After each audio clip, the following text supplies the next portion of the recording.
the sound of 50 silk gowns falling to the cold marble floor. It is October 30th, 1501. You are trapped inside the Vatican, but this is no mass. Around you, cardinals cover their mouths, not in prayer, but in shock. On the ground, 50 naked women crawl on their hands and knees, hunting for chestnuts scattered by the Pope himself. He is laughing. But look at the bride. She sits frozen, staring at a bedroom door that has no locks. She knows that before the sun rises, she will be forced to consummate her marriage 3 times while these men watch. This is the Banquet of Chestnuts, the night the church turned into a theater of hell. Stay with me. We are about to expose the truth they tried to burn. If this story grips you, drop a like. It takes a second and helps us give a voice to the forgotten. The October sun hung low over the eternal city, casting a light that was too heavy, too gold, like molten metal poured over a graveyard. Rome in 1501 did not smell of sanctity. It smelled of the Tiber's mud, unwashed bodies, and the cloying, suffocating scent of incense burned to mask the rot beneath. To the pilgrims falling to their knees in the dirt, this was the threshold of heaven.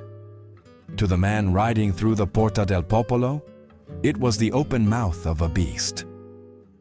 Alfonso d'Este, the 25-year-old heir to the Duchy of Ferrara, sat atop his white stallion with the rigid posture of a man facing a firing squad.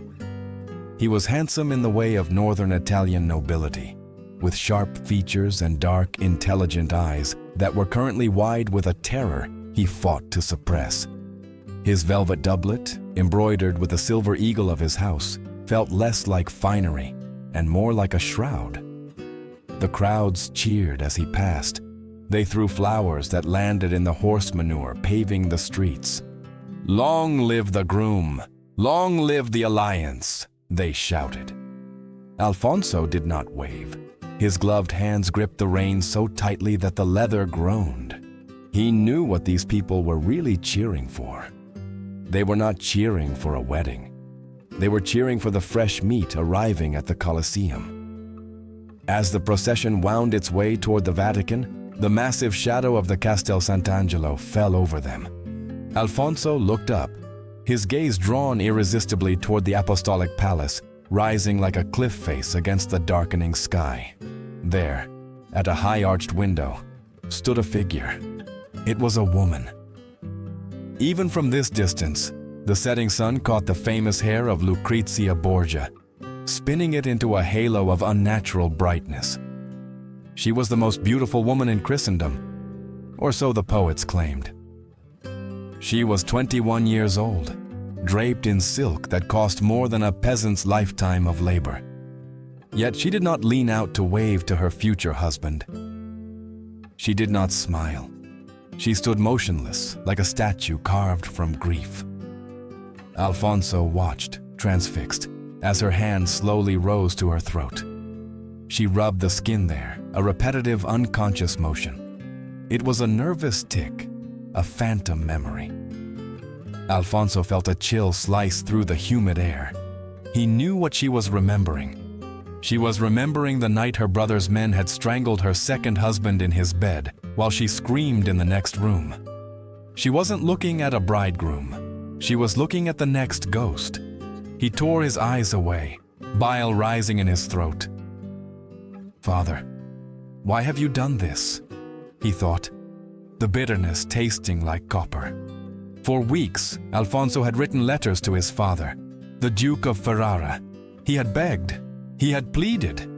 He had offered to renounce his inheritance, to become a monk, to vanish into exile.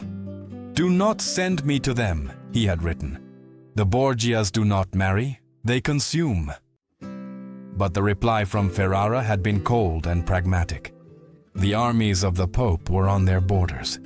If Alfonso did not marry the Pope's daughter, Ferrara would burn. He had been sold. He was the blood price for his city's safety. The procession crossed the bridge. The Vatican loomed ahead. It was not a house of God. It was a military fortress disguised with frescoes and marble. The Swiss guards stood at attention, their halberds gleaming. They were massive men, resplendent in their yellow, blue, and red uniforms, but there was no holiness in their faces. Their eyes were cold, assessing Alfonso not as a guest, but as a potential threat to be neutralized. These men did not guard the faith. They guarded the crime family that had hijacked the throne of St. Peter. Alfonso dismounted. His legs felt like water, but centuries of breeding forced him to stand tall. He was led through corridors that echoed with whispers, past cardinals who bowed too low, their smiles sharp and knowing. They knew. Everyone knew. Finally, the great doors of the Sala Regia were thrown open. The smell of perfume was overwhelming, thick enough to choke on. At the far end of the hall sat Pope Alexander VI. Rodrigo Borgia was 69 years old, a mountain of a man. His flesh spilled over his vestments, his face flushed with the vitality of a man who devoured life with both hands. He radiated power like a furnace radiates heat. "My son!" The Pope's voice boomed, jovial and terrifying. He spread his arms wide, a gesture that looked less like an embrace and more like a net being cast. Alfonso knelt, kissing the heavy emerald ring on the Pope's hand, but his skin crawled. He could feel eyes on him, not the Pope's eyes, something sharper, something deadlier. He looked up and to the right. Standing in the shadow of the papal throne was a young man. He wore black velvet, simple compared to the Pope's gold, but he sucked all the air out of the room. Cesare Borgia, the Duke of Valentinois.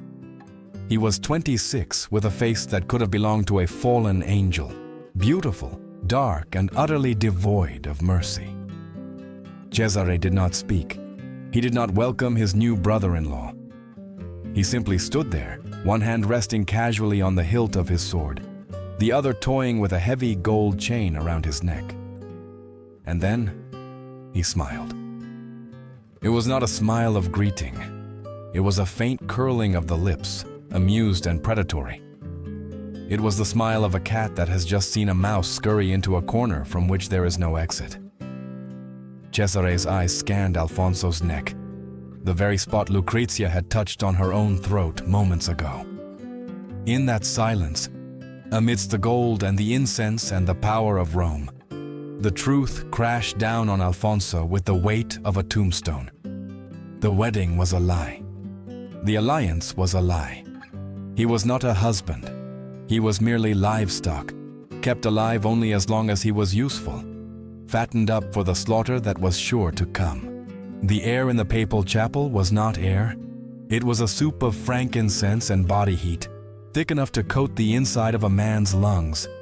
Hundreds of candles flickered in the draught, casting long dancing shadows against the frescoed walls where painted saints looked down in silent judgment. But tonight, the saints were the only holy things in the room. Alfonso stood at the altar, his knees locked to keep them from trembling. He felt small, diminished by the crushing opulence of the Vatican. To his left stood the cardinals, a sea of scarlet silk. They were old men mostly, with faces like melted wax and eyes that darted with the sharp intelligence of vipers. They did not look like men of God. They looked like conspirators at a murder trial. A hush fell over the room, heavy and sudden. Lucrezia Borgia entered. She did not walk. She glided, propelled by a mechanism of duty rather than will. Her gown was a fortress of gold silk, stiff with embroidery, so heavy it hissed against the marble floor. Ropes of pearls were woven into her blonde hair, gleaming like captured moonlight, and a necklace of rubies lay against her throat, red stones resting on skin so pale it looked translucent. She was breathtaking. She was the most beautiful trophy in Europe. But as she reached the altar and turned to face Alfonso, the breath died in his throat. He looked into her eyes. They were not sad. Sadness implies a connection to the world, a desire for things to be different. Her eyes were vacant. They were clear, blue, and utterly empty, like shards of glass sweeping up from a broken window. They reflected the candlelight, the gold, and Alfonso's own terrified face, but they held nothing behind them. It was the gaze of a woman who had learned that the only way to survive the fire was to turn herself into stone. Standing between them, officiating the ceremony himself, was Pope Alexander VI. It was a supreme act of blasphemy. The Vicar of Christ, the bridge between humanity and God, was acting as the auctioneer for his own flesh and blood. He wore the sacred vestments, the heavy mitre upon his head, but his expression was that of a merchant concluding a particularly profitable transaction. He looked at Lucrezia not with a father's love, but with an owner's pride. "Dearly beloved," the Pope's voice boomed, rolling off the vaulted ceiling. "We are gathered here to join this man and this woman in holy matrimony." The words felt slimy. Alfonso could hear the low murmur of the cardinals behind him. They were not praying. "Third time's the charm," one whispered, a soft sibilant hiss. "Look at the hips on her," another muttered, the sound barely audible over the choir. "She's built for breeding, if she doesn't get strangled first." Laughter, soft and stifled, rippled through the scarlet ranks. It was a sound disguised as coughing, masked by the rustle of silk. They were gambling on his life. Alfonso could feel their bets landing on his shoulders. 6 months? A year? Before the Borgias tire of him? "Do you, Alfonso d'Este, take this woman to be your wedded wife?" Alfonso opened his mouth. His tongue felt like a piece of dry leather. He looked past the Pope, toward the side of the room where Cesare Borgia stood, leaning against a pillar, watching with that same faint, terrifying smile. "I do," Alfonso said.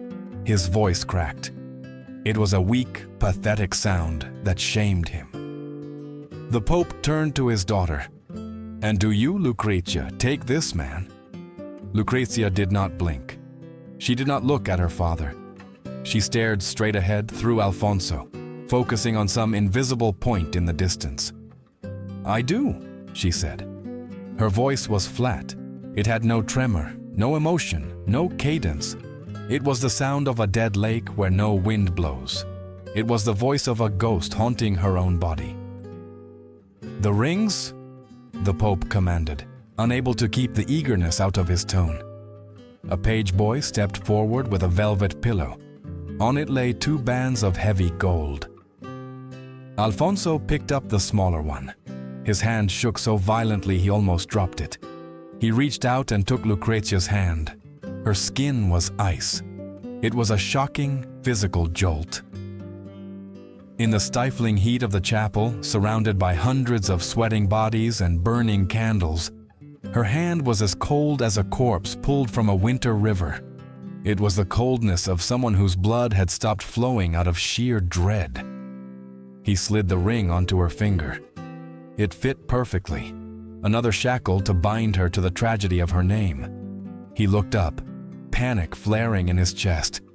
He wanted to run. He wanted to drop her hand and sprint through the heavy doors, to ride his horse until its heart burst, to get away from this golden tomb. His eyes widened, pleading with her, a silent scream for help. And then he felt it. Lucrezia's fingers, cold and lifeless a moment ago, tightened around his hand. It was a squeeze, a sharp, deliberate pressure. It lasted less than a heartbeat, imperceptible to the Pope, invisible to Cesare, unknown to the leering cardinals. Lucrezia's face remained a mask of porcelain indifference. Her broken glass eyes did not flicker, but the message traveled from her cold skin to his, distinct and terrifyingly clear. "Stop shaking," the squeeze said. "Do not show them your fear. They feed on it." And beneath that, a darker warning echoed in his mind, carried by the pressure of her fingers. "Do not waste your terror on this little prince. The wedding is just a performance. The real horror has not even begun." The Pope raised his hands in a benediction that felt like a curse. "I now pronounce you man and wife. What God has joined, let no man put asunder." The room erupted in applause. The cardinals clapped their soft, pampered hands. Cesare pushed himself off the pillar, his smile widening.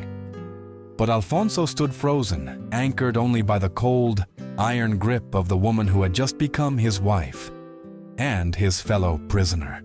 The transition from the chapel to the private apartments of the Borgia was a descent from purgatory into a very specific circle of hell, one upholstered in velvet. The wedding feast was laid out in the Sala dei Santi, the room of the saints. It was a cruel joke of a setting. Above them, the frescoes of Pinturicchio depicted scenes from the lives of martyrs and holy virgins. Below, on the long tables that stretched the length of the hall, the scene was one of gluttonous excess that would have made a Roman emperor blush. Servants moved like shadows, placing dishes of grotesque luxury before the guests. There were peacocks roasted whole, their iridescent tail feathers reattached and fanned out in a mockery of life, their beaks gilded with real gold. There were mountains of pheasant, rivers of eel marinated in wine, and towers of marzipan shaped like the Castel Sant'Angelo. And there were chestnuts. They sat in heavy silver bowls at the center of every table, roasted, gleaming, dark brown, and harmless. For now they were just food, just a garnish for the winter season. Alfonso d'Este picked one up, his fingers still numb from the coldness of his wife's hand.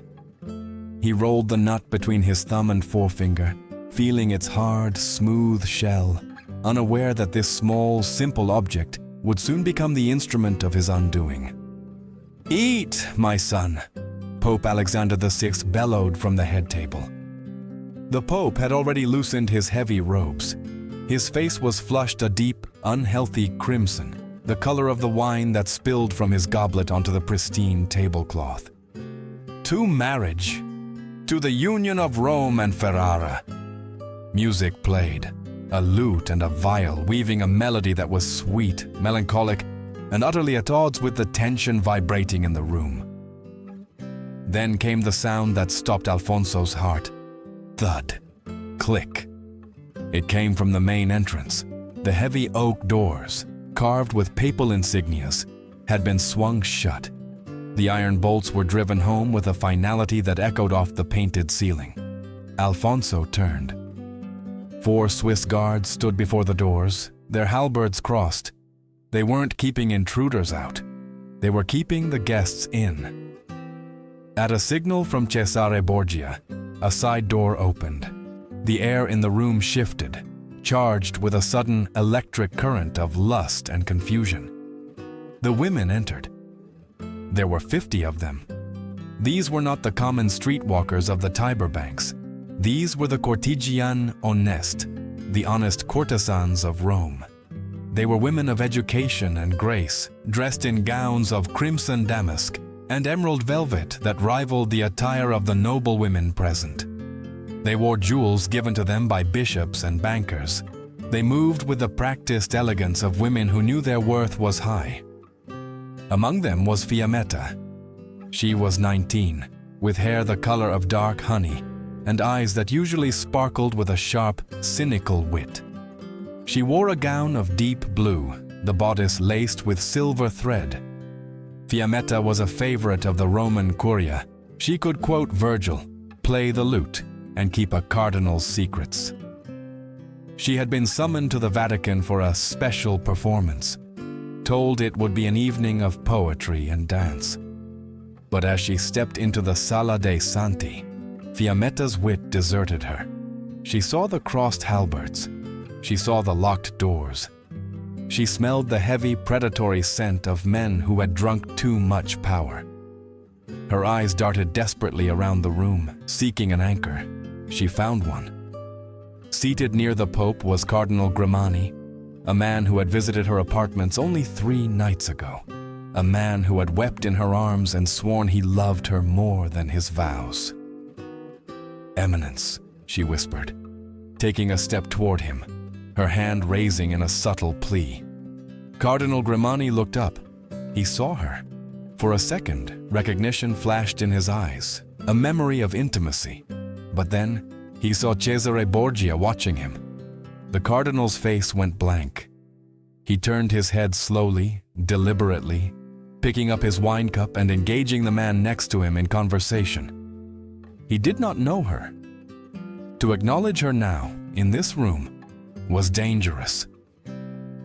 Fiammetta felt the blood drain from her face. She stopped moving. The 50 women huddled together in the center of the room, a cluster of terrified birds surrounded by wolves.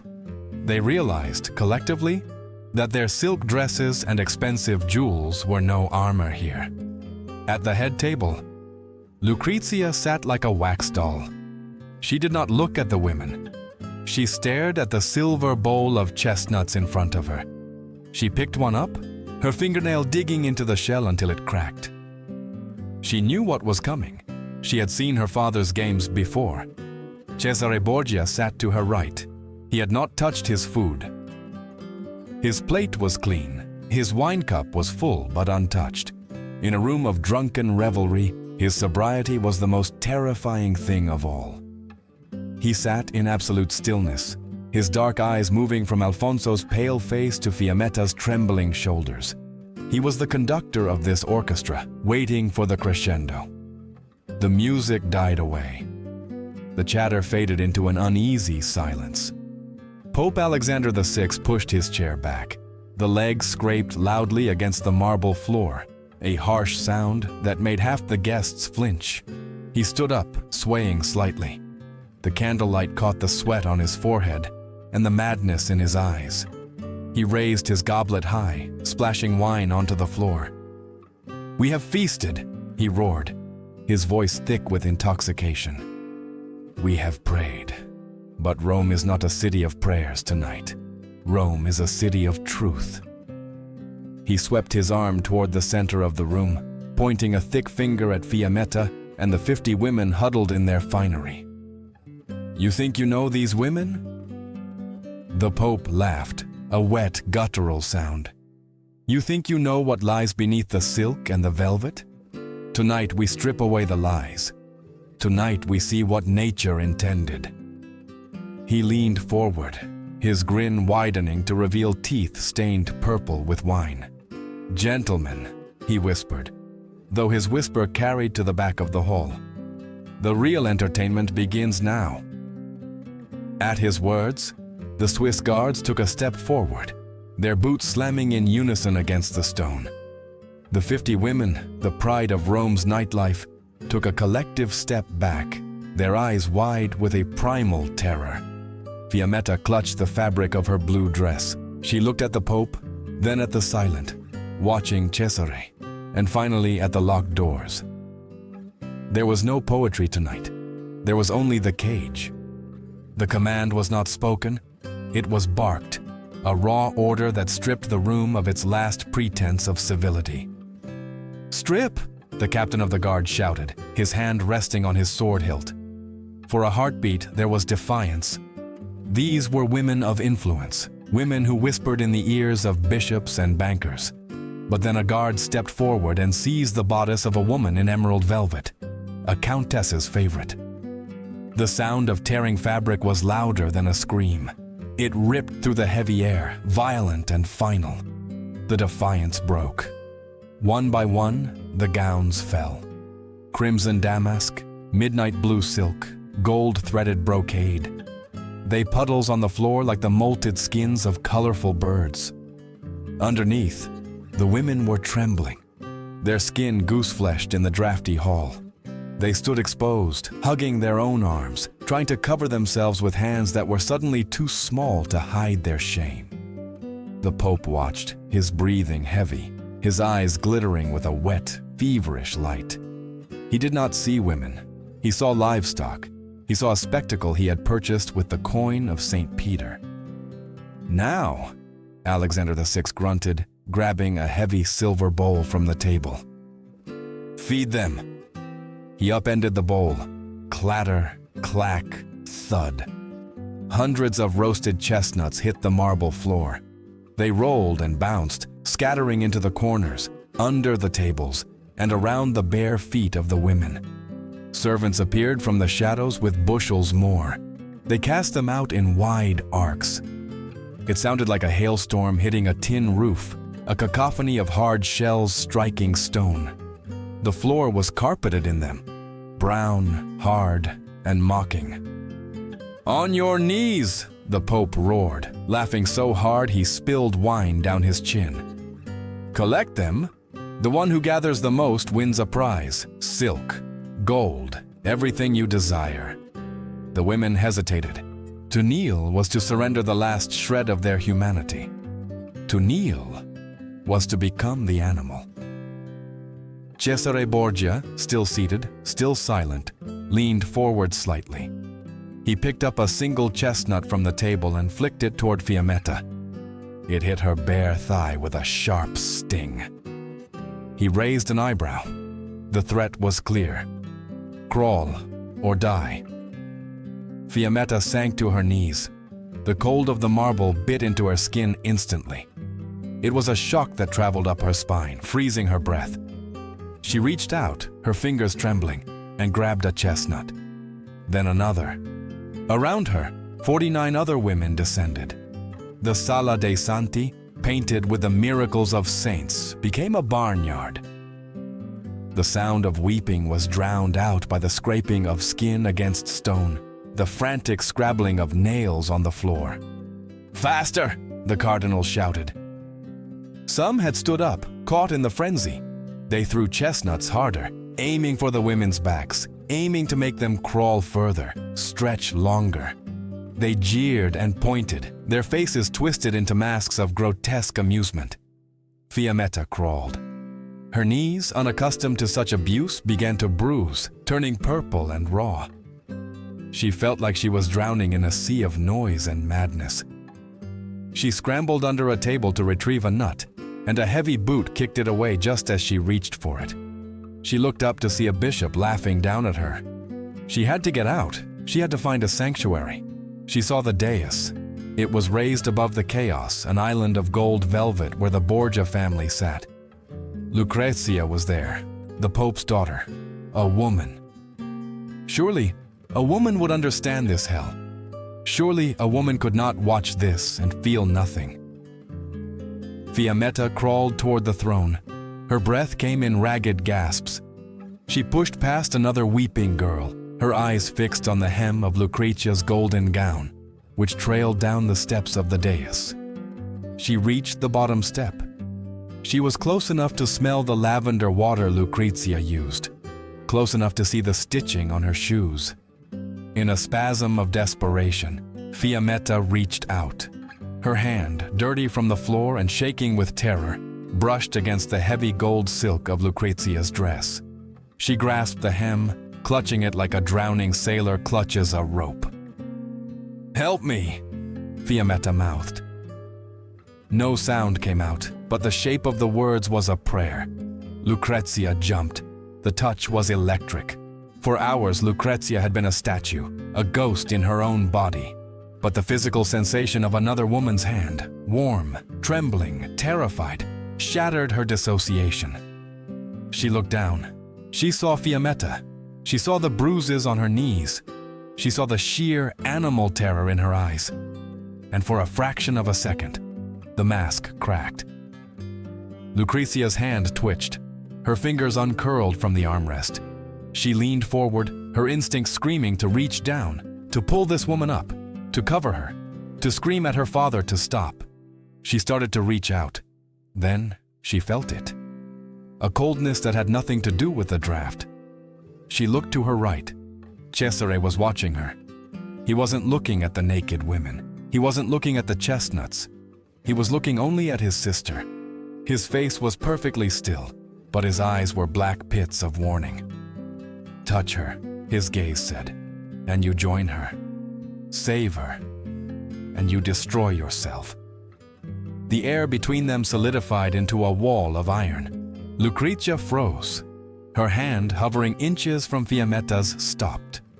The compassion in her chest was strangled by the survival instinct that had been beaten into her since childhood. Slowly, agonizingly, Lucrezia pulled her hand back. She sat up straight. She smoothed the silk of her dress, pulling the hem out of Fiammetta's desperate grip. She turned her face away. Fiammetta gasped. The rejection was more painful than the bruises. She stared at the empty space where Lucrezia's hand had been.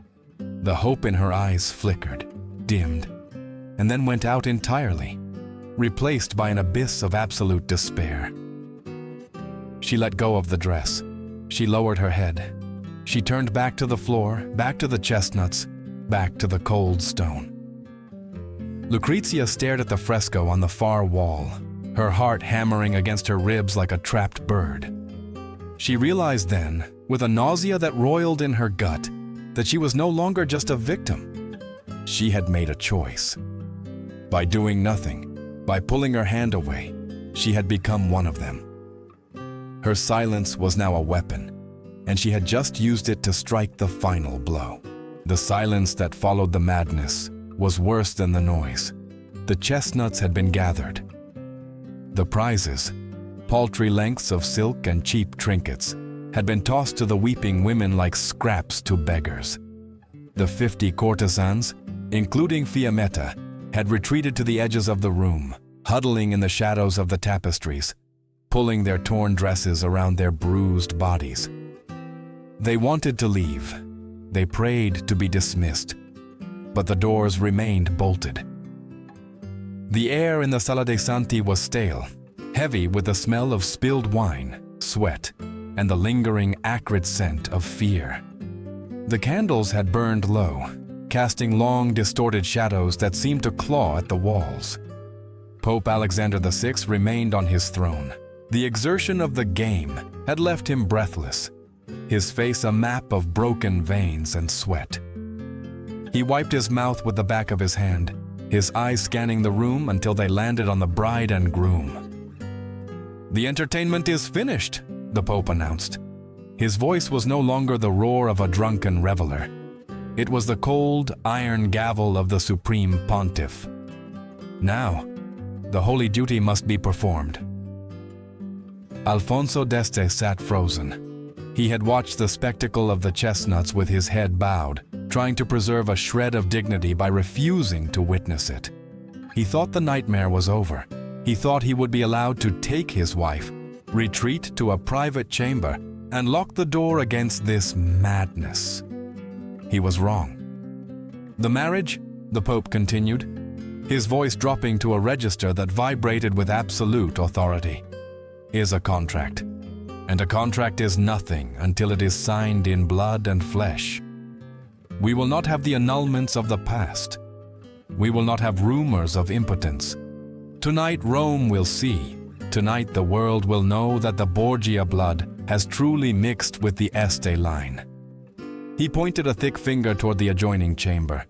The doors to the side room had been thrown wide open. It was a space usually reserved for receiving ambassadors, now hastily converted into a bedchamber. A large bed, draped in crimson silk, had been positioned in the center. But there were no doors to close. The heavy velvet curtains had been tied back with gold cords. The line of sight from the banquet hall to the bed was direct, unobstructed, and intentional. "Go," the Pope commanded. Alfonso stood up. His legs felt like lead. He was a prince of Ferrara, raised on the chivalric codes of honor, taught that intimacy was a sacred, private act between husband and wife. To be ordered to perform like a breeding stallion in a paddock, it was a violence that didn't need a blade to kill. His face drained of all color, turning the waxen gray of old bone. He looked at the cardinals, men of the church, men of God. Surely one of them would object. Surely Cardinal Grimani or the others would say this went too far. But the cardinals merely refilled their wine cups. They shifted in their chairs to get a better view. They were the witnesses. Under the twisted canon law of the Borgias, their voyeurism was a legal necessity. The consummation had to be proven irrevocable. Alfonso looked at Cesare. The Duke of Valentinois had risen from his seat. He walked slowly toward the couple, his boots clicking rhythmically on the stone floor. He stopped in front of Alfonso. The height difference was negligible, but Cesare seemed to tower over the prince, his presence swallowing the light. Cesare's hand moved to his belt. With a slow, metallic hiss that cut through the silence, he drew his sword. It wasn't a threat of immediate death. It was a symbol of total control. He held the blade loosely, the tip resting on the marble floor between Alfonso's feet. "Do you understand the law, brother?" Cesare asked softly. His voice was cultured, smooth, and terrifying. "If you fail tonight, you return to Ferrara in a coffin. If you succeed, you bind your father's armies to ours forever." Alfonso swallowed. "I understand," he whispered. "Good," Cesare said. He raised the sword, pointing it toward the open bedchamber. "But once is not enough. Rumors are stubborn things. We must be thorough." Cesare turned to the room, raising his voice so every guard, every courtesan, and every cardinal could hear. "3 times, Cesare declared. "The marriage must be consummated 3 times before sunrise. Only then will the union be sealed beyond the reach of any lawyer or king."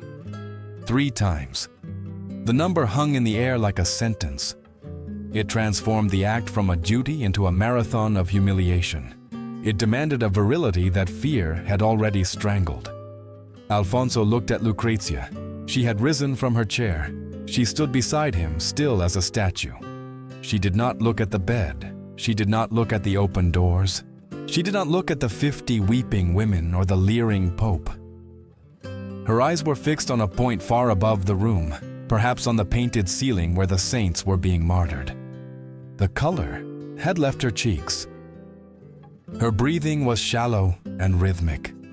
She was doing it again. The retreat. Alfonso watched as the person named Lucrezia seemed to fold inward, leaving only a shell behind. The woman who had squeezed his hand in the chapel was gone. The woman who had almost reached out to Fiammetta was gone. In her place was a vessel, an object to be used, a piece of furniture in her father's house. "Come, husband," Lucrezia said. Her voice was unrecognizable. It wasn't the voice of a bride.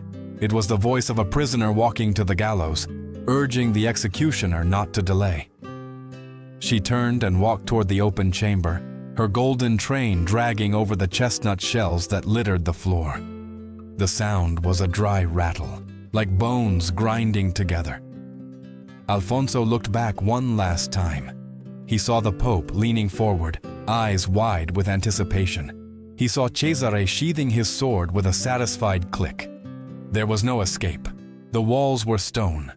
The guards were Swiss. The law was Borgia. Alfonso stepped over the threshold into the open room, and the invisible cage clicked shut behind him. The deed was done, but the nightmare had only just begun. When Alfonso d'Este finally pulled away, he did not look like a lover, nor even a husband. He looked like a man who had just survived a shipwreck, washing up on a shore he did not recognize, shivering and broken. He sat on the edge of the bed, his back to Lucrezia, his head buried in his hands.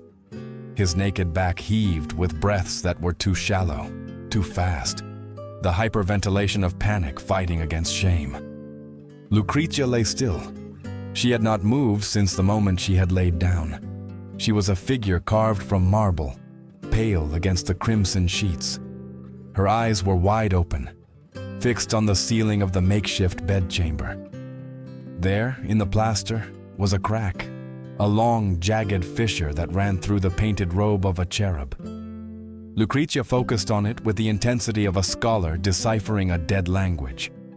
If she looked at the crack hard enough, she reasoned, the rest of the room would cease to exist.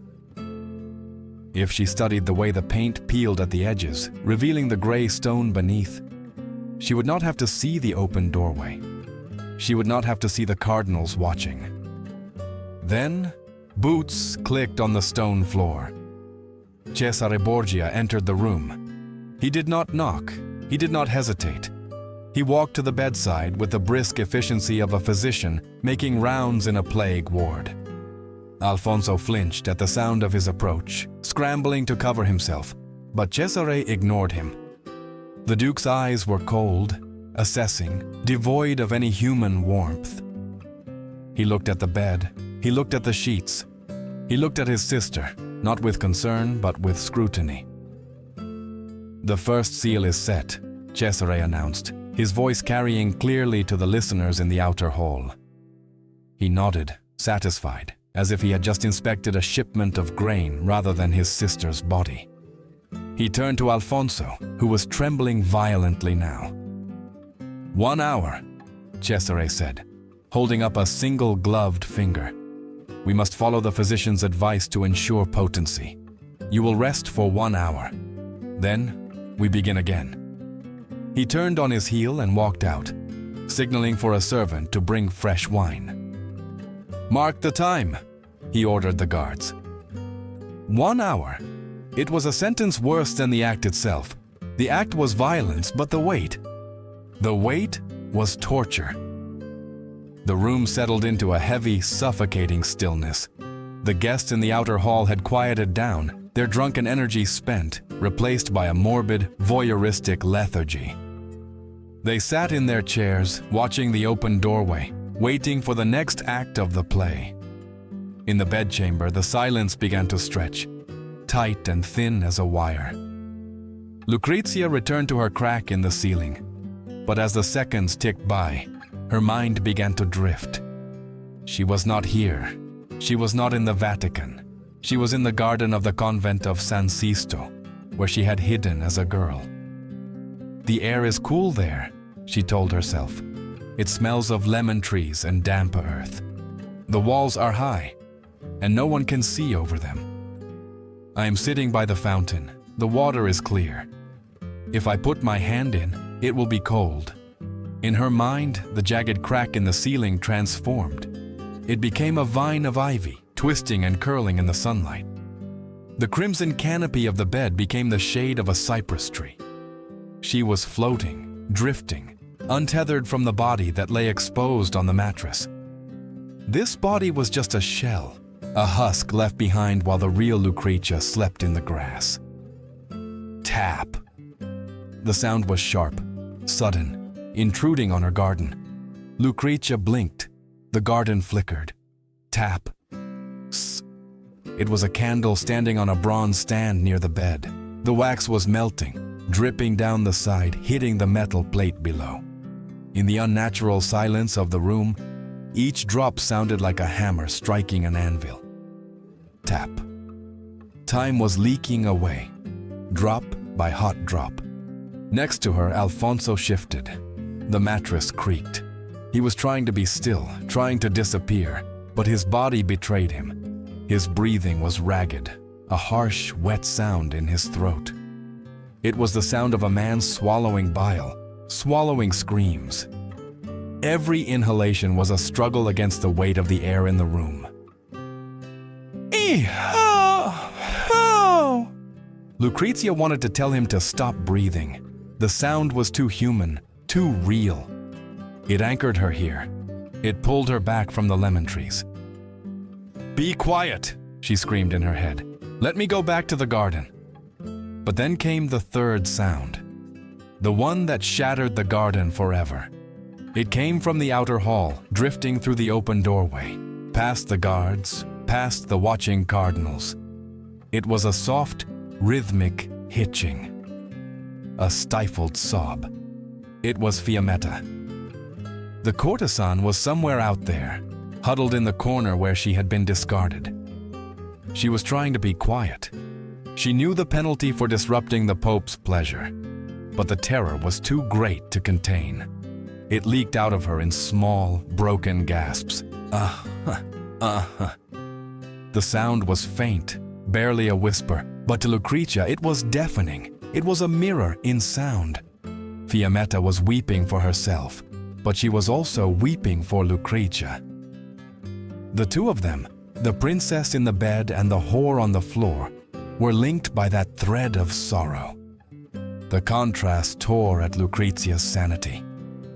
Inside the room, the silence of the grave, broken only by the tap-tap-tap of the wax and the rasp of Alfonso's shame. Outside, the low, mournful keen of a woman who had been stripped of everything. It was a symphony of the damned. Lucrezia closed her eyes tight. She tried to summon the lemon trees again, but they were gone. The ivy had withered. The fountain had run dry. There was no escape. The sounds drilled into her skull. Tap. She felt a scream building in her chest, a primal thing that wanted to tear its way out and shatter the glass, the ceiling, the world. But she swallowed it. She swallowed it down until it sat like a stone in her stomach, heavy and cold. 15 minutes, a guard called out from the darkness. Alfonso shuddered. The bed frame shook. Lucrezia opened her eyes. The crack in the ceiling was just a crack again. The paint was peeling. The stone was gray.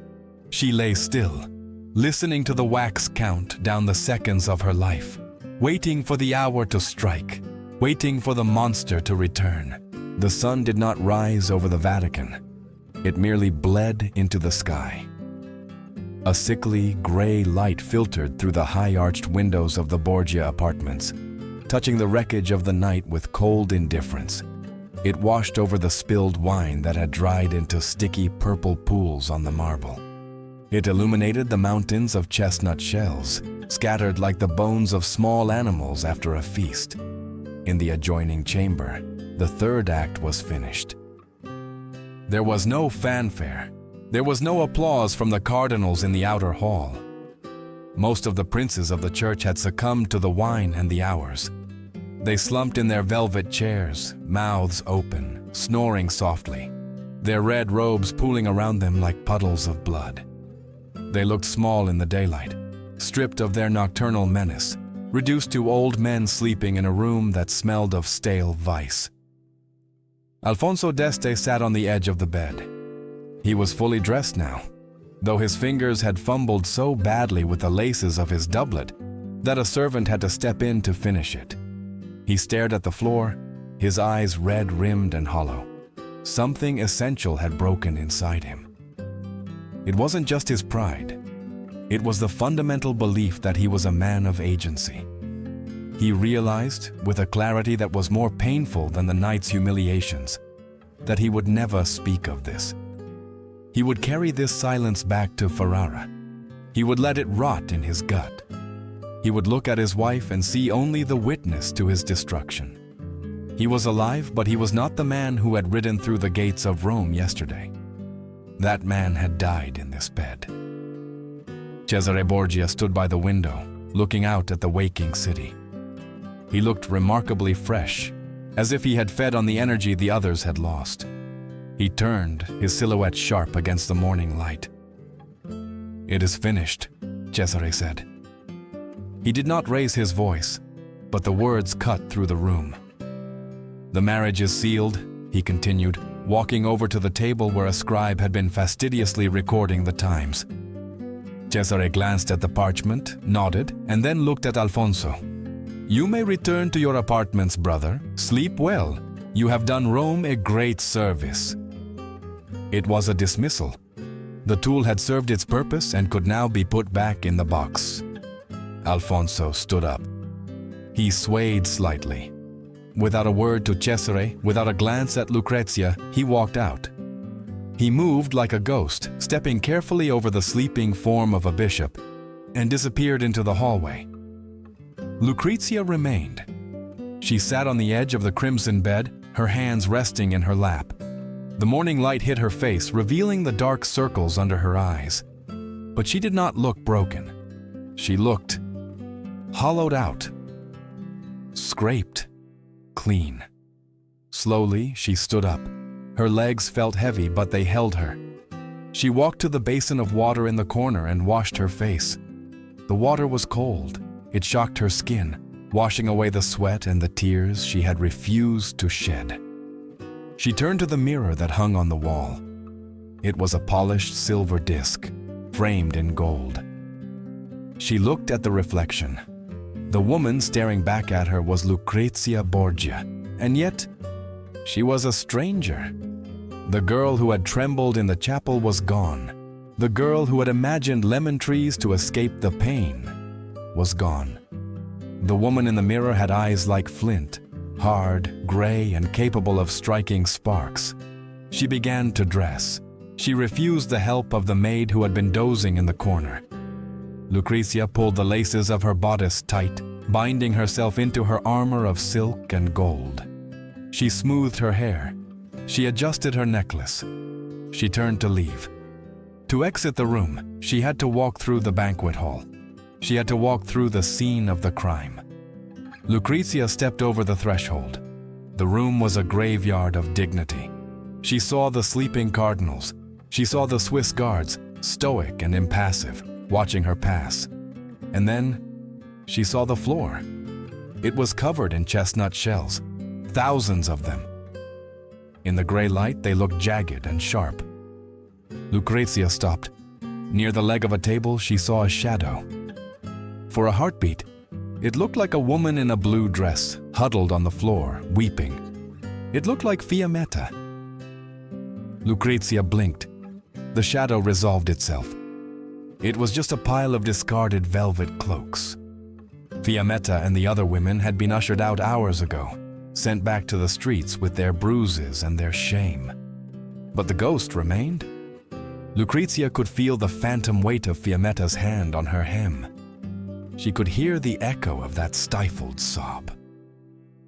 Lucrezia looked down at her feet. Directly in her path lay a single large chestnut shell. It was brown and hard, a remnant of the game that had turned human beings into animals. The old Lucrezia would have stepped around it. The old Lucrezia would have picked her way delicately through the debris, careful not to disturb the mess her father had made. The new Lucrezia did not step around it. She drew her foot back and kicked it.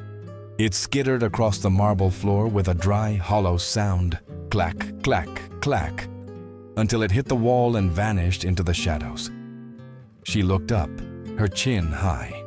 She looked at the sleeping Pope, slumped on his throne with wine stains on his chest. She looked at the silent, watchful Cesare.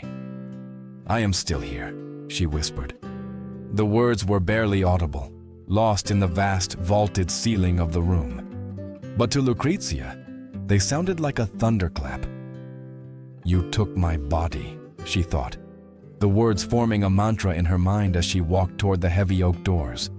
"You took my pride, you took my name, but you did not take me." She pushed the doors open. The guard stepped aside to let her pass. Lucrezia Borgia stepped out of the room, leaving the chestnuts, the wine, and the men behind her. She walked into the corridor, where the air was cool and empty. And for the first time in her life, she did not look back. Time, the great leveler, eventually came for the monsters. It did not come with the swift mercy of a sword, but with the slow, rotting inevitability of decay. 2 years after that night in the Vatican, Pope Alexander VI lay dying. The man who had treated God's law as a suggestion died foaming at the mouth, his body swelling so grotesquely in the summer heat that he could barely be fitted into his coffin.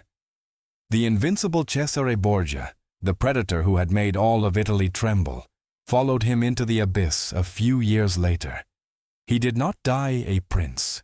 He died alone in a skirmish in Spain, his body stripped naked by looters and left to the wolves. The machine they had built to consume the world had malfunctioned. It had devoured them instead.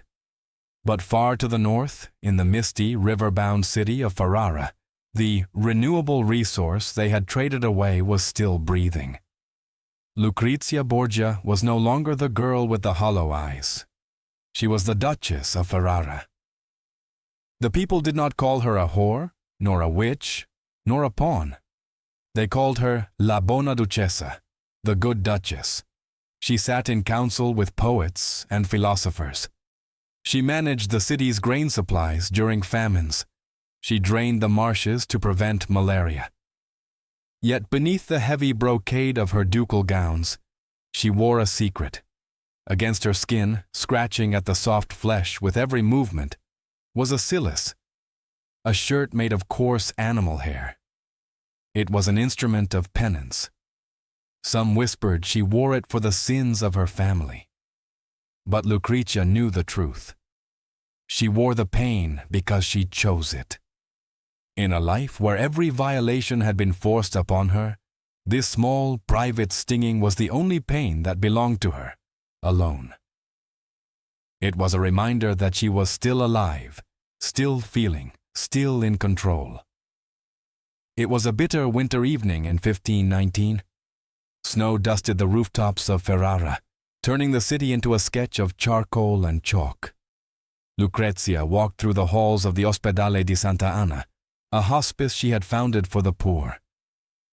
The air here smelled of lye soap and sickness, a sharp contrast to the perfumed rot of the Vatican. Her ladies-in-waiting trailed behind her, wrinkling their noses, but Lucrezia moved with purpose. She stopped at a cot in the corner. Lying there was a young woman, perhaps no older than 18. She had been found in a ditch near the city walls, beaten half to death by a soldier who had refused to pay for her services. Her face was swollen, her lips split, but it was her knees that caught Lucrezia's attention. They were scraped raw, bloody and bruised from crawling in the dirt. Lucrezia froze. The years peeled back. For a second she wasn't in a hospice. She was in the Sala dei Santi. She saw the chestnut shells. She heard the laughter of the cardinals. The girl on the cot opened her eyes. They were dark, terrified, and swimming with pain. They were the eyes of Fiammetta. "Water!" the girl croaked, shrinking back as she saw the Duchess looming over her in gold and velvet. She expected a blow. She expected to be kicked aside like refuse. Lucrezia did not turn away. She did not freeze. "Bring me warm water and a cloth," she ordered her ladies. Her voice was steel. "Your Grace," one of the ladies whispered, scandalized. "Let the nuns handle it. She is unclean." "I said," Lucrezia turned, her gray eyes flashing with a terrifying fire, "bring me the water." When the basin arrived, Lucrezia knelt. She ruined her silk gown on the dirty floor without a second thought. She dipped the cloth into the water and began to gently wipe the blood from the girl's bruised knees. Her hands, once cold as ice in the papal chapel, were steady and warm. The girl watched her, trembling. She looked at the jewels around Lucrezia's neck, then at the gentle hands cleaning her wounds. It made no sense. The world didn't work this way. "Why?" the girl whispered, her voice barely audible. "You are a duchess. I am nothing. Why would you do this for me?" Lucrezia paused. The cloth hovered over a particularly deep cut. She looked at the girl, really looked at her, and saw the ghost of the woman she had failed 18 years ago. She saw the hand reaching out for a hem that had been pulled away. "Because I remember," Lucrezia said softly. The memory of the Vatican faded, replaced by the reality of the hospice. "Because once, on a floor made of marble, I saw a woman fall, and I did not help her. I let her crawl because I was afraid." She squeezed the water from the cloth, the red droplets falling into the basin. "I cannot save her," Lucrezia said, her voice shaking with a sudden, fierce emotion. "She is gone, but I can save you, and in saving you, perhaps I save the part of myself that died that night." The girl didn't fully understand, but she gripped Lucrezia's hand. This time, Lucrezia did not pull away. She held on. Later that night, back in the ducal palace, a fire roared in the hearth. The castle was decorated for Christmas. On a silver platter near the fire sat a bowl of roasted chestnuts. They were hot, their shells cracked open to reveal the sweetmeat inside.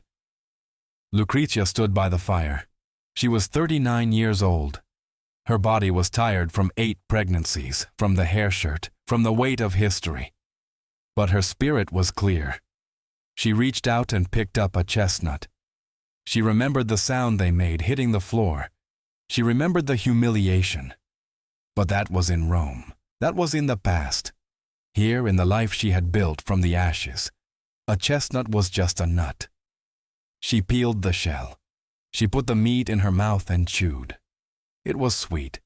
It tasted of winter and fire and survival. Lucrezia Borgia smiled. It wasn't the vacant smile of a bride, nor the cruel smile of her father. It was a sad smile, etched with lines of grief, but it was hers. "I won," she whispered to the empty room. The monsters were dead. The victim had become the savior, and the butterfly, against all odds, had survived the wolves. Lucrezia Borgia's journey from a pawn in the Vatican to the good Duchess of Ferrara teaches us a powerful lesson about the human spirit. We cannot always control the cruelty inflicted upon us, nor can we erase the scars of our past. However, true power lies not in the position we hold, but in the choice we make to survive. Like Lucrezia, you may face moments where you feel stripped of your dignity or voice. But remember, your trauma is what happened to you. It is not who you are. You have the power to take the broken pieces of your history and build a fortress of kindness and strength. You can choose to be defined not by the darkness you endured, but by the light you choose to become. If this story of resilience and truth touched your heart, please like this video and share it with others. By doing so, you help us pull more forgotten voices out of the shadows of history. Don't forget to subscribe and turn on notifications so you never miss a chapter of the truth. May God grant you the strength to walk through your darkest valleys with your head held high. May He give you the grace to heal from wounds that no one else can see, and the courage to turn your pain into a shield that protects others. May you always remember that no matter what the world takes from you, your soul belongs only to you and to Him. If you believe in the power of rising again, write Amen in the comments to claim this strength today.